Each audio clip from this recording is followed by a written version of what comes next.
de maneira sobrenatural, Deus foi conduzindo aquela igreja de forma que 10 anos se passaram e agora Paulo está preso numa prisão, provavelmente em Roma, e esta igreja ainda guarda recordações. Essa igreja ainda tem sentimentos com relação ao apóstolo Paulo, e esta igreja continua amando Paulo, que foi o seu pai na fé. E nesta ocasião, a igreja de Filipos envia um dos seus pastores. Tamanha a importância que Paulo era para essa igreja envia um dos seus pastores para levar sustento, mantimento para Paulo. Essa igreja levantou uma oferta e envia Epafrodito juntamente com essa oferta para custear o apóstolo Paulo na prisão. Como nós bem sabemos, naquela época, o prisioneiro era responsável por custear a sua estadia ali. A família do prisioneiro tinha que fazer isso. Paulo não tinha uma família de sangue que pudesse fazer isso, mas ele tinha a família de Filipos, aquela igreja, sua filha, que ele tanto amava. A igreja de Filipos seria, então, aquela igreja do coração de Paulo. Aquela igreja que faria qualquer pastor hoje sentir desejo de ter uma igreja como aquela. Uma igreja viva, uma igreja que o tempo passa e o amor pelo evangelho continua. Paulo já deixou muito claro que essa igreja, quando ajudava Paulo, essa igreja tinha consciência de que ela estava ajudando, na verdade não era Paulo, ela estava trabalhando para o progresso do evangelho. Esse foi o segredo dessa igreja. Porém, essa igreja não era perfeita, como a nossa também não é. E quando Paulo recebe essa visita de Epafrodito, certamente Paulo, como um pai ansioso por conhecer, por saber o que se passa na vida dos seus filhos na fé, certamente Paulo chegou a Epafrodito e disse: me diga, como é que está o fulano? Como está Ciclano? Como está a igreja? Então Epafrodito começa a contar para Paulo naquela prisão, trazendo boas notícias, mas também trazendo problemas. Sabe aquelas irmãs, Evódia e Cíntica, então, elas estão vivendo em desarmonia. Sabe aquele irmão fulano, ele está orgulhoso. A cidadania romana dele está afetando o seu caráter. Ele está menosprezando outros irmãos. E por conta disso, está gerando uma certa dissensão na igreja, desunidade. Aquela igreja não está mais unida. E muitos estão murmurando também, Paulo. E agora Paulo, então, envia novamente Epafrodito. Ele vai dizer isso no próximo sermão, nós vamos ver sobre isso. Paulo intentando enviar Epafrodito novamente para aquela igreja, de volta, para que Epafrodito prossiga com o trabalho no evangelho. E com Epafrodito, Paulo envia então uma carta. Então Epafrodito leva uma carta escrita por Paulo na prisão, e esta carta, basicamente, ela contém notas de louvores a Deus pela fidelidade que aquela igreja tem com relação a Paulo, não, mas com relação ao evangelho. Nos primeiros sermões, nós vimos como Paulo se lembra daqueles irmãos e consegue agradecer a Deus pelo que Deus tem feito na vida daquela igreja. Aquela igreja tem crescido. 10 anos se passaram e agora aquela igreja, ela tem bispo, diáconos. É uma igreja que cresceu, fortificou. É uma igreja estruturada no evangelho. Nós vimos também que Paulo, enquanto está preso, ele está sofrendo. E como um pai, ele acalma o coração dos seus filhos. E ele escreve nesta carta algo como que: meus filhos, fiquem calmos, fiquem tranquilos. O meu sofrimento, ele é sim um sofrimento. Estou aqui privado, não posso pregar o evangelho, mas não se iludam.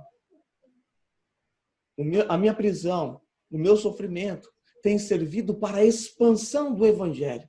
Se você é um leitor atento e tem prestado atenção nos sermões que eu preguei até agora em Filipenses, você deve perceber que o evangelho é central nesta carta. Paulo coloca o evangelho no centro desta carta e tudo que Paulo faz agora e escreve nesta carta está conectado ao evangelho.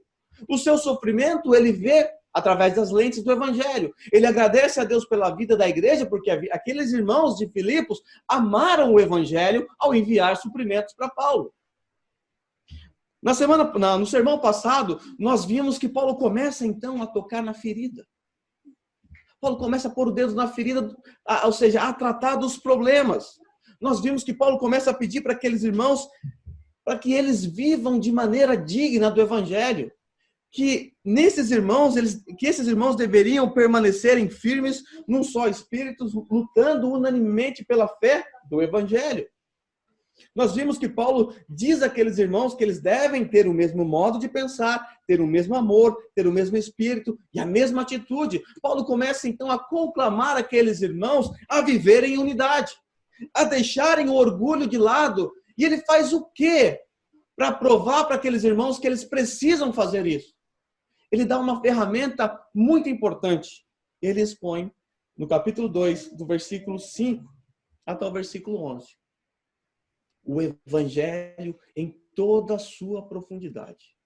O que nós temos aqui no capítulo 2, do versículo 5 até o versículo 11, que foi o que nós tratamos, é o evangelho em toda a sua profundidade. Paulo aqui está fazendo uma exposição extremamente teológica a respeito de Cristo. Com apenas alguns versículos, você pode se aprofundar em toda a teologia de Cristo. Paulo nos diz que embora sendo Deus, embora Jesus sendo Deus, aqui ele já trata agora da natureza do nosso Senhor, ele é divino. E aqui você já abre uma ramificação, se você quiser se aprofundar. Você entra na teontologia propriamente dita. Você vai falar do caráter de Deus, dos nomes de Deus, dos atributos de Deus, da trindade e assim por diante. Uma aula de teologia. Depois Paulo fala a respeito da encarnação do nosso Senhor. Como ele, sendo Deus, se tornou homem. E depois o apóstolo Paulo continua tratando ainda a respeito da doutrina da soteriologia e todos os seus desdobramentos. Paulo nos diz que ele humilhou-se a si mesmo e foi obediente até a morte, e morte de cruz. Ele morreu. Aqui nós temos a doutrina da salvação, expiação, redenção, regeneração, tudo embutido dentro desse conceito. O que Paulo está fazendo é pegando os conceitos próprios da teologia, da cristologia, e conectando a uma pequena porção, um resumo. E depois Paulo traz a doutrina da exaltação, que por si só também daria uma outra aula de teologia. Mas a grande questão, meus irmãos, é por que Paulo faz isso? Por que Paulo faz essa exposição tão profunda, detalhada, segundo os estudiosos, a exposição mais profunda do Novo Testamento a respeito da cristologia? Por que Paulo faz isso? Será que Paulo queria mostrar que ele entende de teologia? Será que Paulo apenas queria dar uma aula teórica para aqueles irmãos? Paulo está conectando a teologia à prática. Para Paulo, sem uma ortodoxia, sem uma doutrina reta, sem o evangelho exposto, não tem como cobrar de alguém uma prática correta, uma ortopraxia. Então tire da sua mente aquela ideia tola de que a teologia é uma coisa e a prática é outra. Para Paulo, para a Bíblia, isso não faz o menor sentido. Para Paulo, primeiro você compreende o evangelho, primeiro você conhece o evangelho, depois é exigido de você prática. Paulo poderia ser alguém muito moralista ou legalista a ponto de dizer, olha, não vivam aí, irmãs, em desarmonia. Isso é muito feio. Isso aqui é puro moralismo.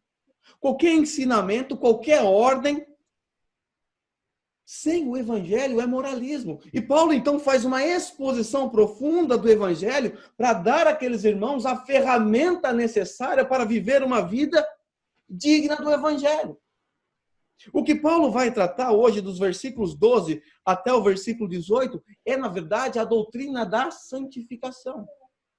E não é impressionante que, para falar de santidade, Paulo trouxe a teologia à tona? Não é interessante como Paulo tratou? Paulo não desconectou a santidade da teologia.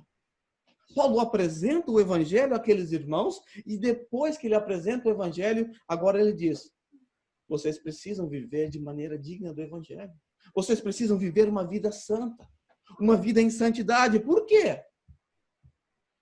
Quais são as ferramentas que Deus disponibiliza para nós para vivermos uma vida em santidade? O evangelho, a própria palavra de Deus. O versículo 12 começa com uma palavrinha de conexão. Assim, meus amados, como sempre. assim, ou seja, por causa do que está atrás, por causa do que eu falei para vocês, por causa do que está escrito. O que é que está atrás do versículo 12? O evangelho em toda a sua profundidade. Agora Paulo diz, por causa desse evangelho que eu preguei a vocês, que vocês já conhecem, mas eu estou mandando novamente para vocês não se esquecerem, por causa do evangelho, assim, agora vocês devem fazer o que eu vou pedir para que vocês façam. Eu vou pedir algumas coisas para vocês. Mas não é um legalismo, não é um moralismo. É por causa do evangelho.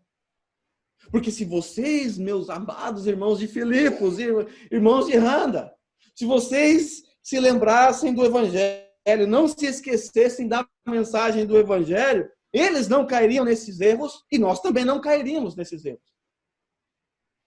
Então Paulo está fazendo eles lembrarem do evangelho para não cometerem esses erros pontuais que ele está tratando aqui. Ele vai tratar de 2, basicamente.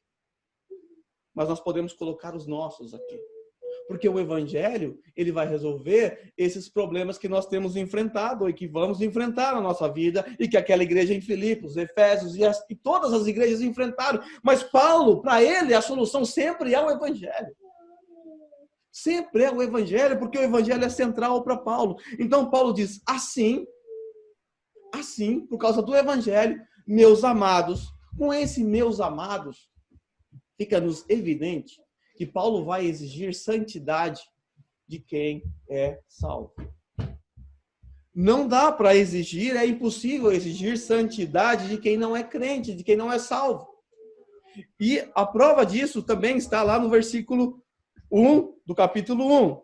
Paulo diz, Paulo e Timóteo, servos de Jesus Cristo, a todos os santos em Cristo Jesus que estão em Filipos. Paulo está escrevendo para um grupo de crentes. E ele vai exigir santidade de alguém que é crente. Por quê? Porque muitas pessoas, e eu já pensei assim, muitas pessoas pensam que é preciso ter santidade para ser salvo. Como se o meio de eu alcançar a salvação fosse através da minha santidade. E muitas pessoas, então, ficam pregando um evangelho de boas obras para que tais pessoas alcancem a santidade. Mas isso não é o que a Bíblia nos ensina. A santidade, ela só pode ser esperada de alguém que já foi alcançado pelo evangelho de Jesus Cristo. Se você não foi alcançado pelo evangelho de Jesus Cristo, não tem como você ser santo. Ponto. Por quê? Porque quando nós falamos da doutrina da santidade, da santificação, nós devemos nos lembrar que ela possui 2 aspectos. E um dos aspectos dela é posicional. É uma posição estabelecida, assim como a justificação também o é. Se Deus não estabelecer a sua posição como santo, não tem como você usufruir do outro aspecto da santificação, que é o lado processual, que é o lado prático. Um teólogo no passado já disse que a santificação é o lado prático da salvação, o lado visível da salvação. E é verdade, porque a justificação eu não posso ver. Eu não tenho um aparelho chamado justificatrômetro para saber quem aqui é justificado ou não. Porque é uma posição, ele estabeleceu na eternidade passada. E em certo aspecto, a santificação também é. Porque a palavra santo, por si só, significa separado. Deus, na eternidade passada, nos escolheu, como nós cantamos. Nos escolheu.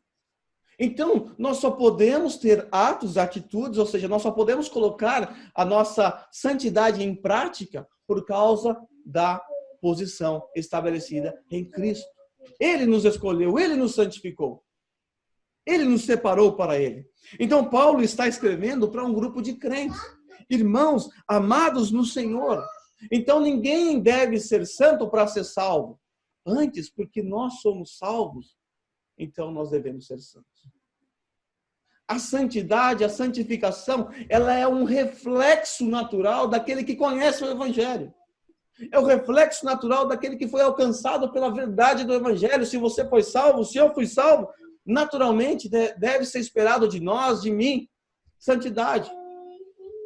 Mas você deve se lembrar que, vez ou outra, você dá uma tropeçada aqui, outra ali. Às vezes você vive uma vida distante de Deus, afastado de Deus, mergulhado no pecado. Sabe por quê? Porque você tirou essa lente do Evangelho.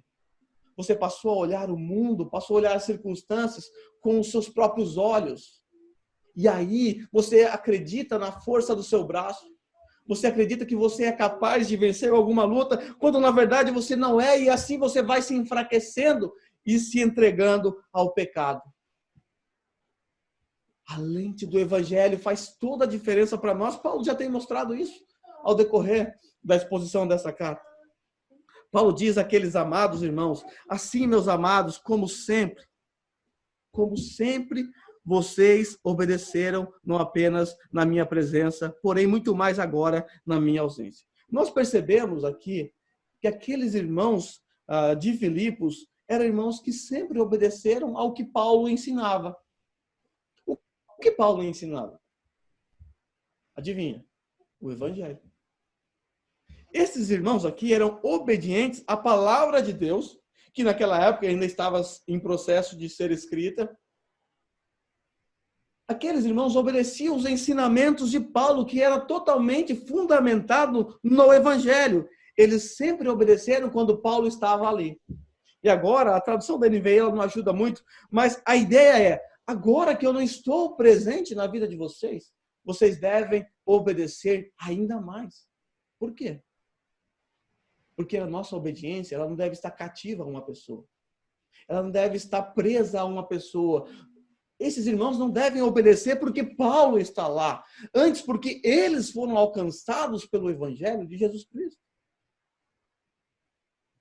Porque eles foram alcançados pelo Evangelho de Jesus Cristo, eles devem obedecer. Então, nós não devemos obedecer a palavra do Senhor por causa do pastor que está perto de nós, ou do irmão que trabalha conosco, mas nós devemos obedecer porque fomos alcançados pelo Evangelho. E Paulo diz: muito mais agora que eu não estou aí no meio de vocês. Por quê? Porque lembre-se, a santificação ela é processual. 10 anos se passaram, aqueles irmãos que obedeceram nos primórdios da sua salvação, quando eles foram alcançados, aquelas novas criaturas, aqueles novos convertidos, eles obedeciam. Agora 10 anos se passaram, é de se esperar que agora eles obedeçam ainda mais, porque eles cresceram, eles evoluíram, eles progrediram na fé. Então eles sempre obedeciam à palavra de Deus, que nesse momento estava ainda sendo escrita. Nós não temos o apóstolo Paulo pessoalmente nos ensinando, mas Deus, na sua infinita sabedoria, nos legou essa carta. Deus inspirou o apóstolo Paulo a escrever essa carta para falar conosco hoje. Então, como nós fazemos para ser santos? Quais são os instrumentos, quais são as ferramentas que Deus nos dá para sermos santos? Obediência à palavra de Deus é uma ferramenta. Eu quero ser santo, mas eu não quero obedecer à palavra de Deus. Me desculpe, vai caçar sua turma. Na verdade, você não quer ser santo coisa nenhuma. Se você não está disposto a obedecer à palavra de Deus, sinto muito, você não quer ser santo. Você quer apenas se aparecer, você quer qualquer outra coisa, mas menos ser santo. Por quê? A obediência à palavra de Deus, ela está conectada com a nossa santificação. Como é que Jesus disse, orou lá em João 17:3, se não me engano? Santifica-os na tua palavra é a verdade, não é isso? Mais ou menos assim? Não é isso que a palavra diz? O salmista, no Salmo 119, o que ele diz? Escondi a tua palavra no meu coração para não pecar contra ti. Não é isso que o salmista diz? Então, para não pecar contra ti, o que o salmista faz? Ele esconde a palavra no coração. Ele satura a sua mente, ele satura o seu ser, o seu coração com a palavra de Deus. E assim, então, ele não peca contra o Senhor. Ou seja, ele vive uma vida de santidade. Esses irmãos sempre obedeceram a palavra do Senhor quando Paulo estava ali. E agora Paulo diz: muito mais agora que eu não estou. Porque vocês cresceram. Vocês progrediram na fé de vocês. Quase 10 anos se passaram. Se você olhar a sua vida, se você tem 10 anos de convertido, é claro, se você não tem, olhe aí desde o dia em que você se converteu. Você consegue perceber um progresso de santidade na sua vida? Você hoje é mais santo, ou seja, você obedece mais à palavra de Deus do que quando você se converteu, ou é o contrário? Ou a sua vida é um declínio? Se a sua vida é um declínio hoje, Se você hoje não consegue obedecer a palavra de Deus como você obedecia no começo, saiba, você se esqueceu do Evangelho. Você o conhece na teoria, mas você esqueceu de colocar o Evangelho no seu coração e nortear as suas atitudes, as suas paixões pelo Evangelho. Porque o Evangelho muda tudo, até mesmo um preso, alguém encarcerado pode dizer: alegrem-se comigo. Eu estou alegre. Por quê? Porque o Evangelho muda tudo. O Evangelho muda a nossa forma de enxergar o mundo, a nossa forma de chegarmos a nós mesmos. Então, se hoje a nossa vida ela está decrescente, espiritualmente falando, nós precisamos urgentemente nos lembrar do Evangelho. Paulo está fazendo aqueles irmãos se lembrarem do Evangelho que eles já conheciam. Então, a gente precisa constantemente nos lembrarmos do Evangelho. Não podemos nos esquecer do Evangelho. Aí Paulo diz o seguinte, que é uma parte aqui que traz um pouco de confusão na mente de algumas pessoas. Ponham em ação a salvação de vocês. Ponha em ação a salvação de vocês. Será que Paulo está ensinando aqui que a salvação ela é algo dado por meio das obras? Será que as minhas obras eu tenho que pôr em ação para ser salvo? Será que é isso que Paulo está falando? Nós já vimos pelo contexto que não, porque Paulo está falando com irmãos que são santos, amados do Senhor. O que Paulo está pedindo aqui? Esse é o versículo principal dentro desses versos que eu estou tratando com vocês. Paulo está falando para aqueles irmãos: olha, vocês foram salvos pelo Evangelho. O Evangelho alcançou vocês. Agora vocês precisam colocar isso em prática. A salvação, ou seja, o Evangelho que te alcançou, que te salvou, você precisa fazer isso na prática. Fazer com os seus braços aquilo que Deus fez na sua alma. Ou seja, as suas obras de santidade. Por quê? Porque é um processo natural. É natural esperar daquele que foi alcançado pelo nosso Senhor Jesus Cristo, pelo Evangelho, que esse viva de maneira digna do Evangelho, pondo em ação a salvação da pessoa. Paulo não está tratando aqui da salvação por meio das obras. Paulo está mostrando que nós que fomos alcançados, que fomos salvos pelo Senhor, que nós devemos viver de maneira digna do Evangelho, como ele disse lá para os Filipenses no versículo 27 do capítulo 1. Não importa o que aconteça, exerça a sua cidadania de maneira digna do Evangelho. Em outras palavras, se você quiser grifar, colocar alguma coisa, escrever algo aí, o que Paulo está pedindo, na verdade, é para que eles vivam de maneira digna do Evangelho, ou seja, vivam em santidade. Coloque a santidade não a posicional, porque essa não pode ser alterada, mas a santidade prática, processual. Mas Paulo fala como eles devem fazer isso. Como esses irmãos devem fazer isso? Paulo nos diz que eles devem pôr em ação a salvação deles com temor e tremor. Temor e tremor.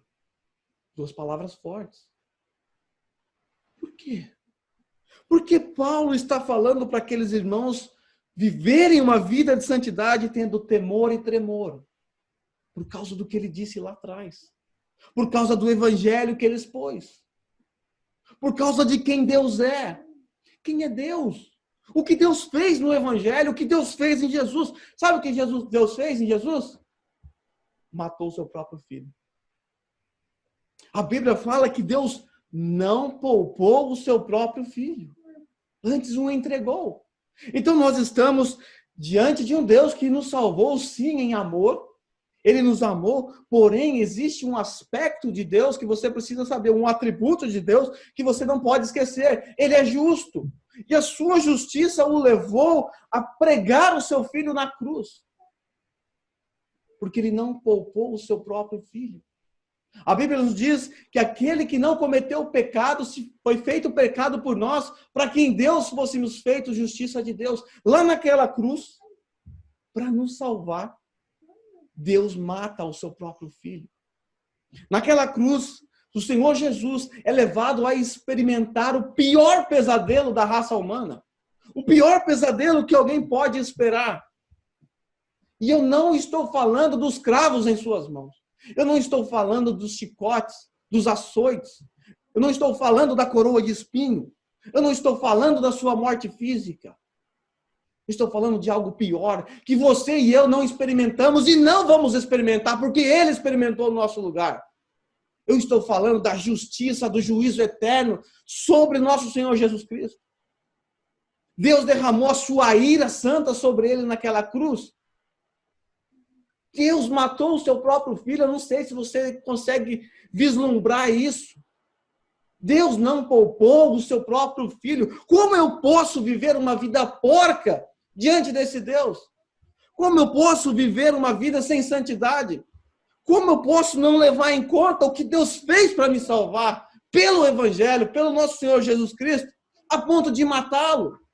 Como eu posso não ter temor e tremor diante de Deus? Como eu posso participar de um culto público sem levar em conta isso, sem levar o preço que custou para eu e vocês estarmos aqui cultuando a Deus? Como Ele pode ouvir meu louvor mal cantado? Como Ele pode ouvir as minhas orações falhas? Como eu posso prestar culto a Deus agora junto com os irmãos? Por causa de um precioso sangue. E agora, como eu posso vir num dia, no domingo, dia do Senhor, cultuar com os irmãos em comunidade e ficar no celular? Como eu posso desprezar esse dia? Como eu posso tratar esse dia como se fosse um dia qualquer, da qual eu tenho que participar, porque se eu não for, alguém vai me ligar, alguém vai reclamar. Por que você participa desse momento? Por causa das pessoas ou por causa do Evangelho? Se é por causa do Evangelho, é reverência. Temos que ter reverência. Nós estamos diante de um Deus santo que não poupou o seu próprio filho para que vocês estivéssemos aqui. Nós não experimentamos essa dor, esse sofrimento eterno que Jesus passou naquela cruz. O juízo de Deus, a justiça, a ira santa de Deus caiu sobre ele.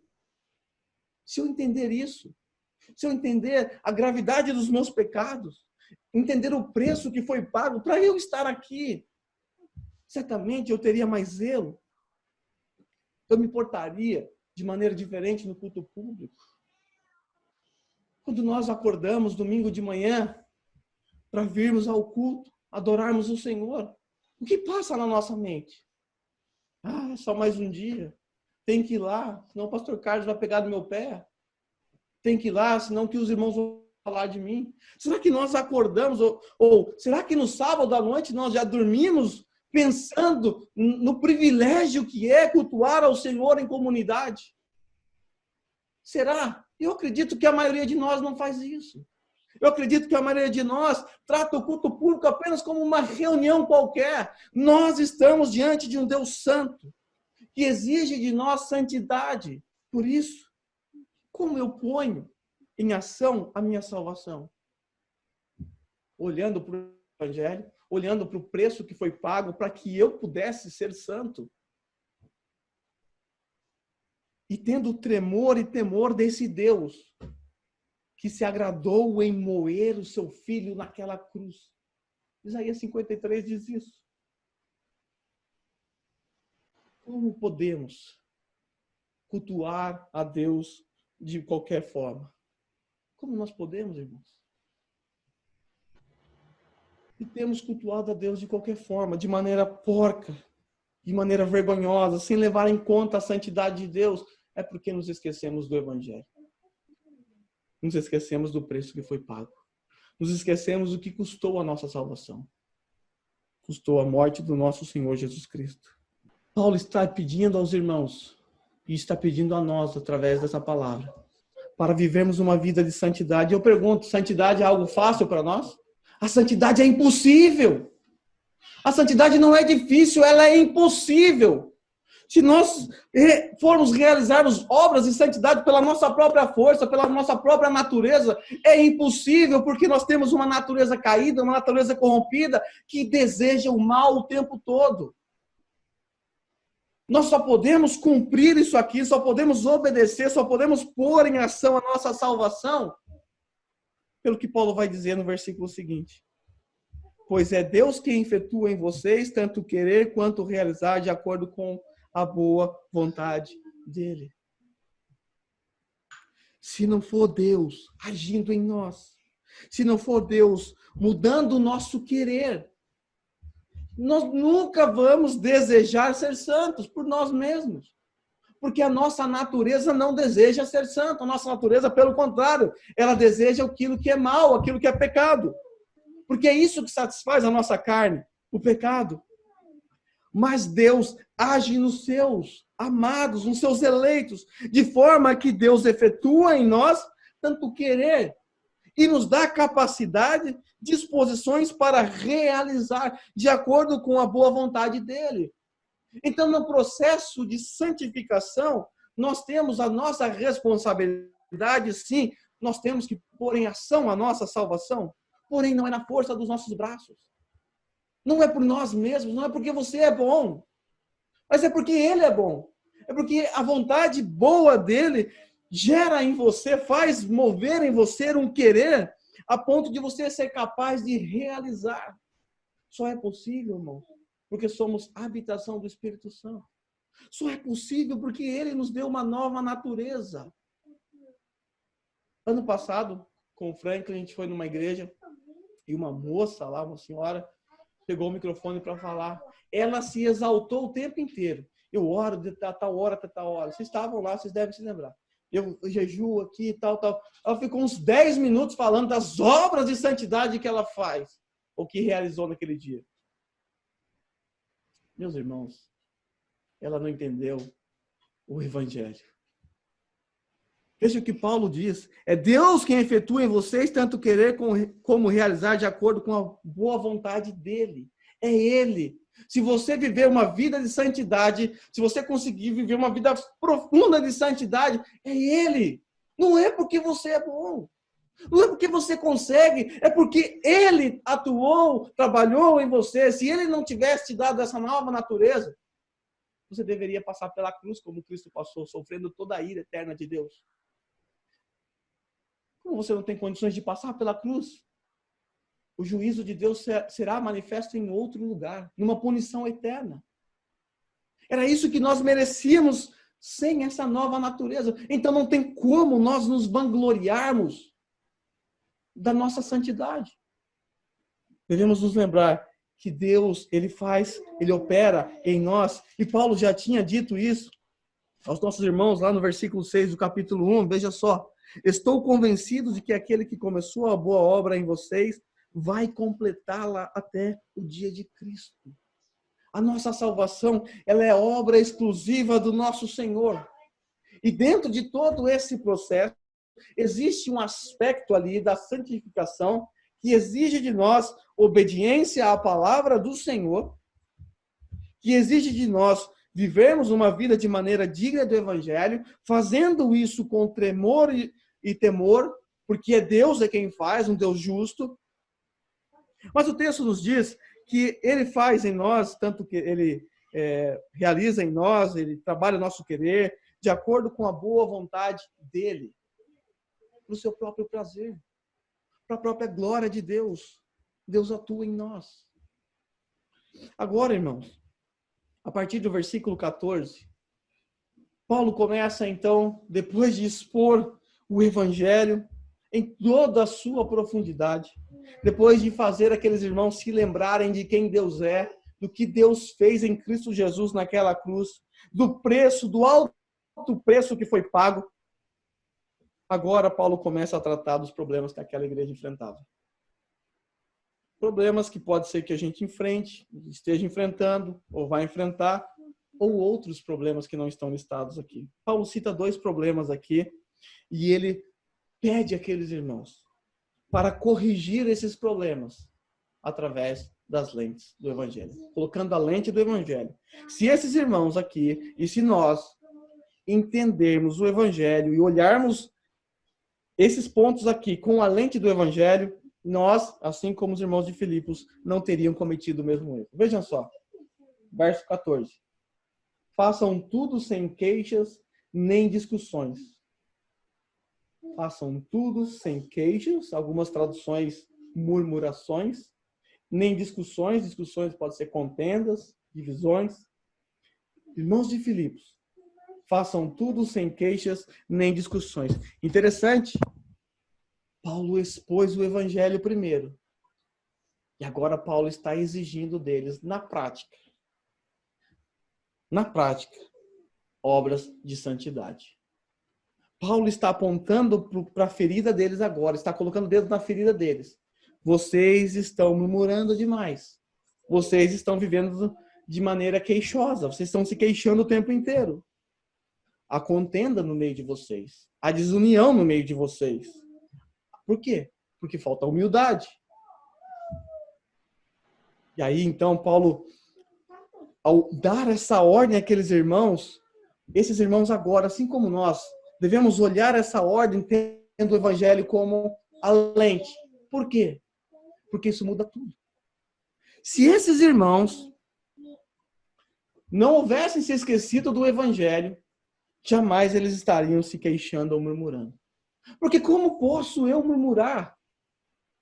Sabendo do evangelho, o que é o evangelho? O evangelho nos mostra o cordeiro puro, santo, imaculado, que não cometeu nenhum pecado e que foi levado ao matadouro como uma ovelha muda.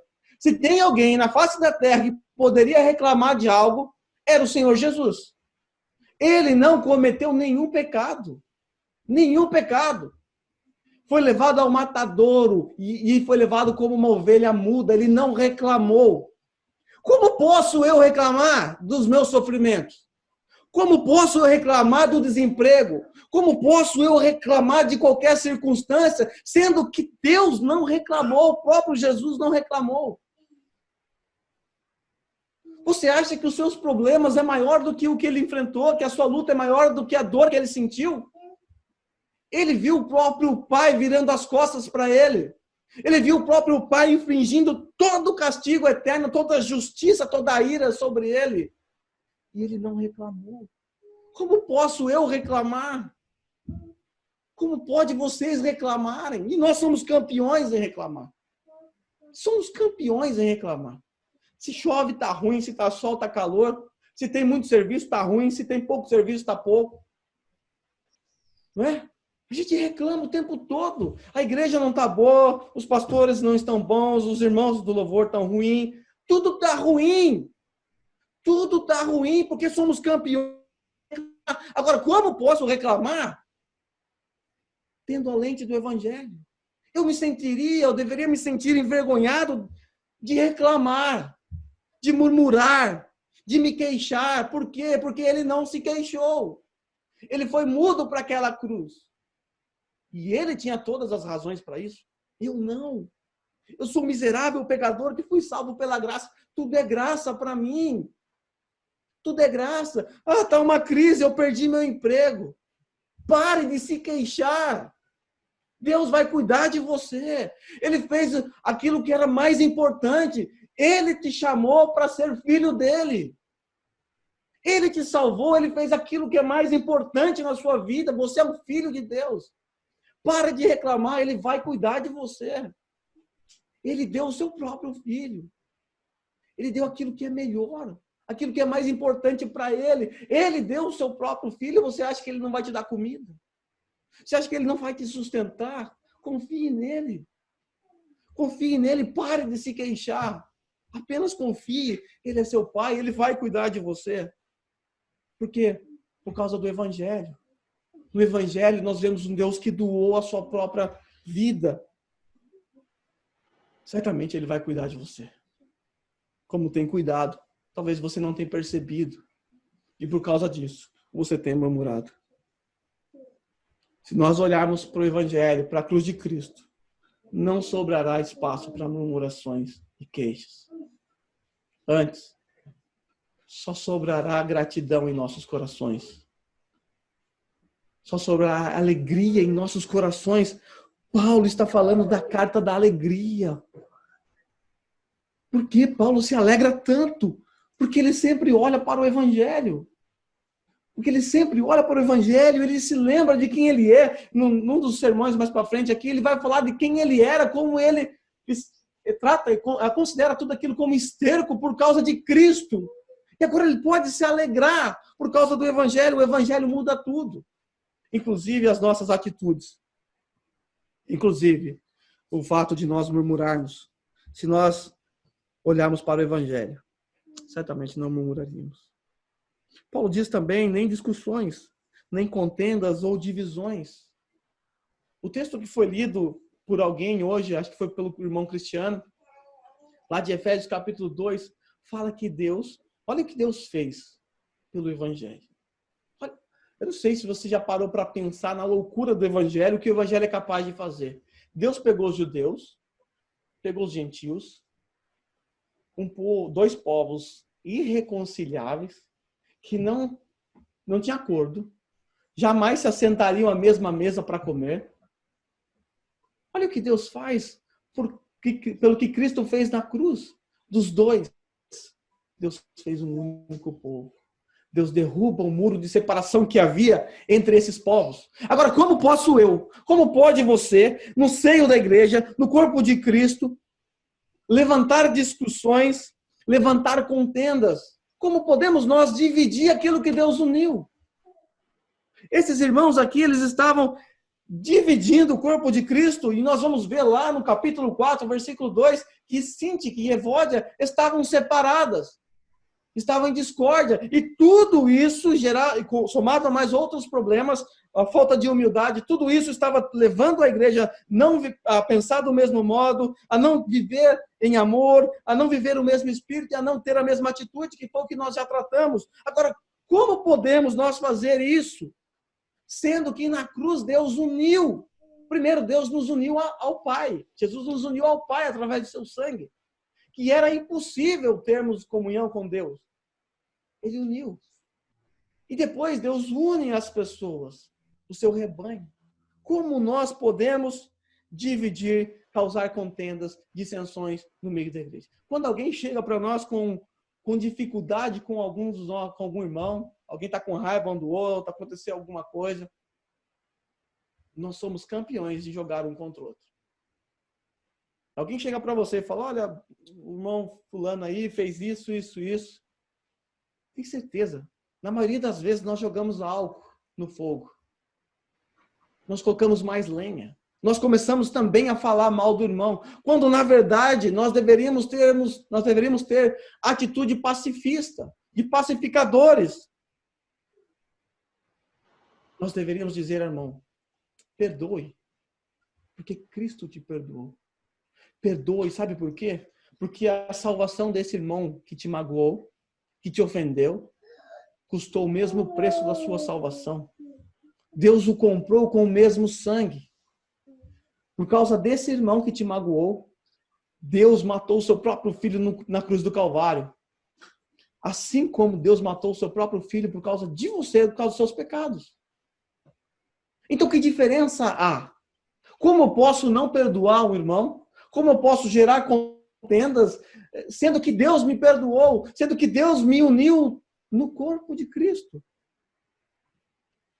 Esse problema que essa igreja estava enfrentando, lá em Filipos, só podia ser resolvido, ou só poderia ser resolvido com o Evangelho. Por isso Paulo se viu na necessidade de expor o Evangelho em toda a sua profundidade. Então, façam tudo, sem queixas nem discussões. Para quê? Para quê? Para que venham a tornar-se puros e irrepreensíveis, filhos de Deus, inculpáveis no meio de uma geração corrompida e depravada, na qual vocês brilham como estrelas no universo. Qual a finalidade disso? O que Paulo está pedindo para eles tem por finalidade para que eles venham a se tornar puros e irrepreensíveis. Paulo está de olho na santidade deles. Isso que vocês estão fazendo tem os levado a tomar repreensões. Vocês são filhos de Deus, mas vocês estão carregando culpa. A vida que vocês estão vivendo, essas dissensões, essas queixas, está trazendo mau testemunho para aqueles que estão lá fora. Está trazendo mau testemunho, está dividindo o corpo de Cristo. Vocês precisam viver sem queixas, nem causando dissensões ou contendas, para que vocês se tornem puros e irrepreensíveis, filhos de Deus, inculpáveis. Onde? Não só na igreja, mas no meio de uma geração corrompida e depravada, na qual vocês brilham como estrelas no universo.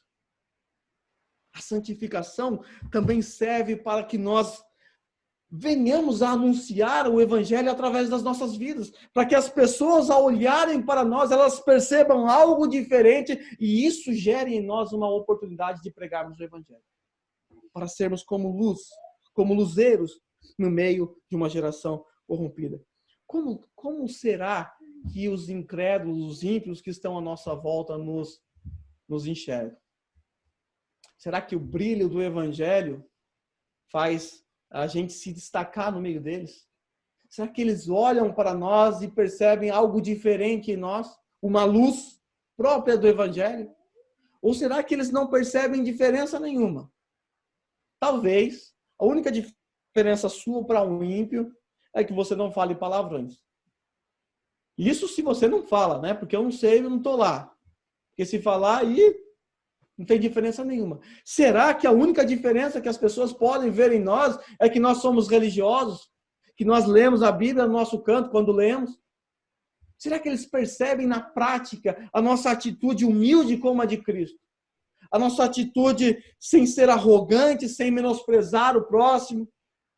A nossa atitude de obediência aos nossos superiores? Será que eles conseguem perceber uma diferença em nós por causa do brilho de Cristo, ou seja, por causa do Evangelho que foi estampado em nossos corações? Se não, nós precisamos olhar para o Evangelho. Nós precisamos tatuar o Evangelho no nosso coração, para não esquecermos mais dele. Paulo diz que aqueles irmãos deveriam brilhar como estrelas no universo. As estrelas estão a milhões de quilômetros de distância de nós.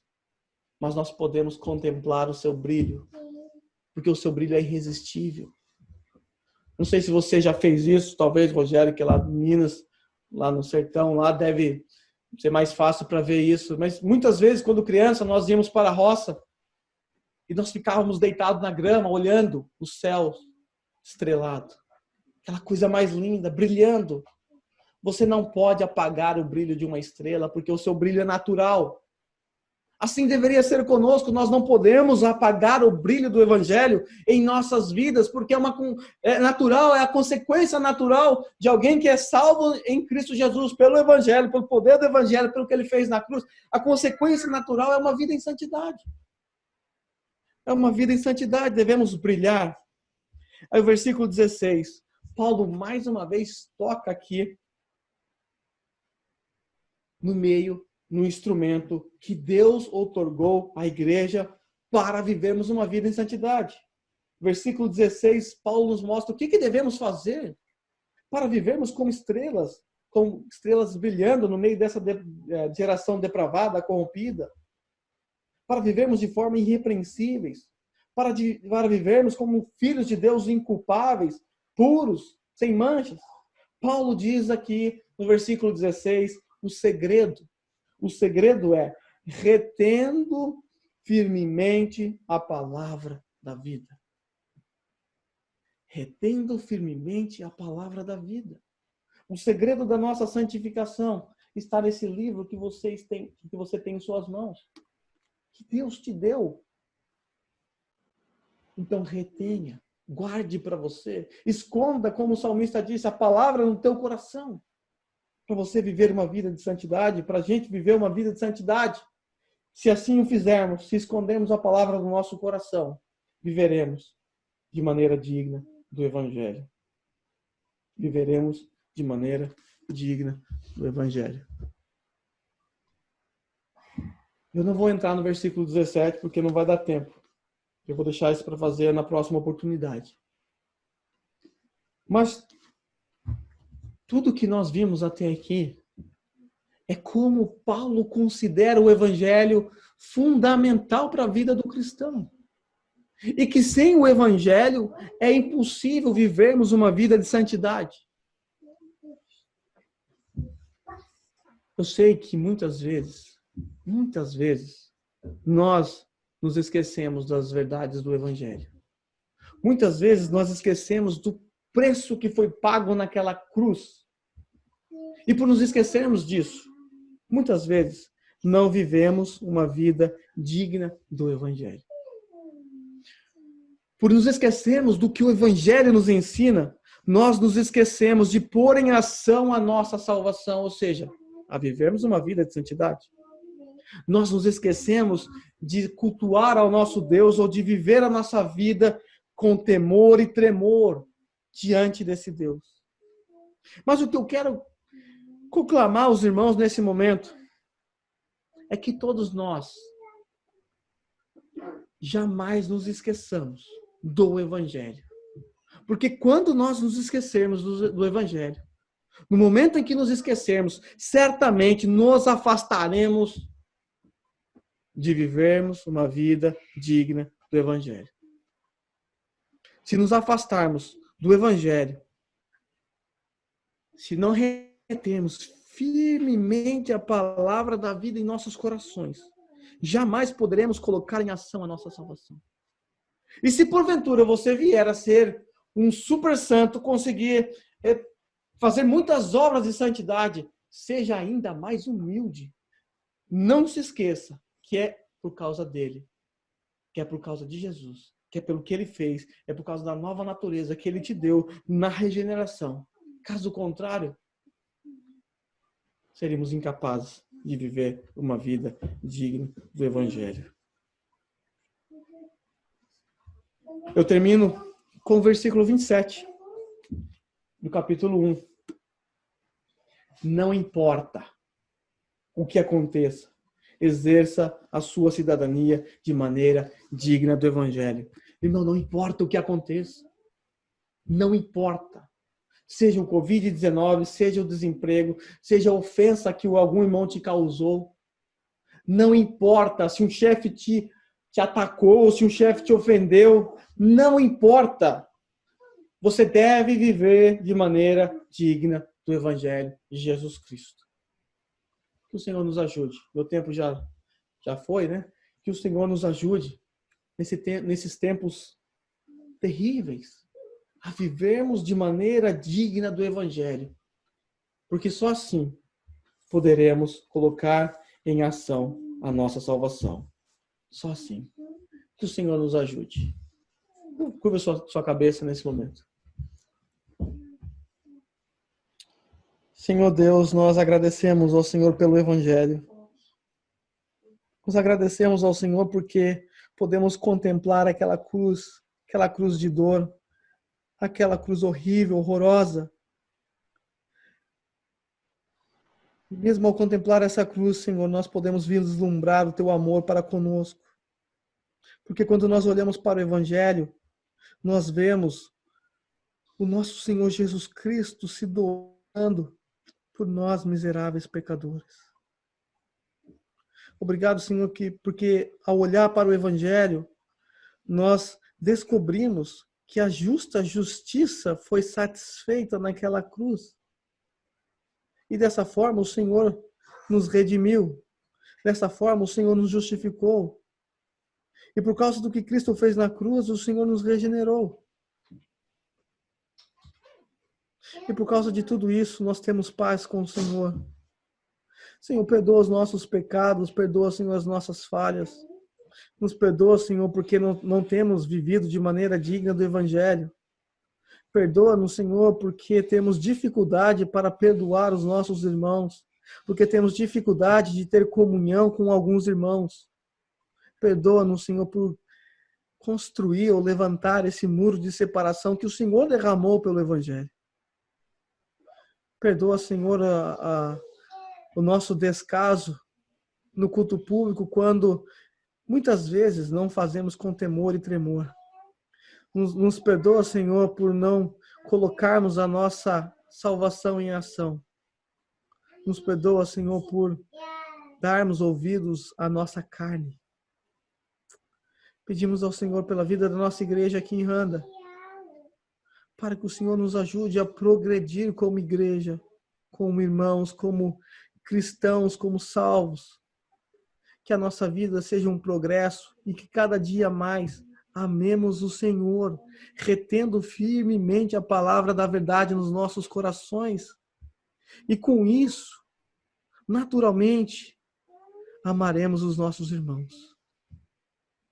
Amaremos os nossos irmãos. Se houver, Senhor, algum muro de separação, se houver entre nós algum irmão magoado ou chateado com algum outro, ou algum irmão que não sente prazer de estar com outro irmão, seja lá por qualquer razão, perdoa, Senhor, os pecados. E ajuda-nos a percebermos que o Senhor naquela cruz nos uniu, nos reconciliou. Ajuda, Senhor, esses irmãos ou irmãs que encontram dificuldades relacionais. Ajuda-nos, Senhor, como igreja, a sermos luz, a brilharmos como estrelas no meio dessa geração corrompida, que as pessoas aos nossos arredores, ao contemplarem a nossa vida, o nosso dia a dia, que essas pessoas possam ver o Senhor brilhando em nós. Brilhando em nós. Nós terminamos, Senhor, esse momento com o coração agradecido. Agradecido, porque o Senhor nos comprou com um precioso sangue. Porque o Evangelho é tudo para nós. E se não fosse o Evangelho, não estaríamos nem aqui cultuando ao Senhor.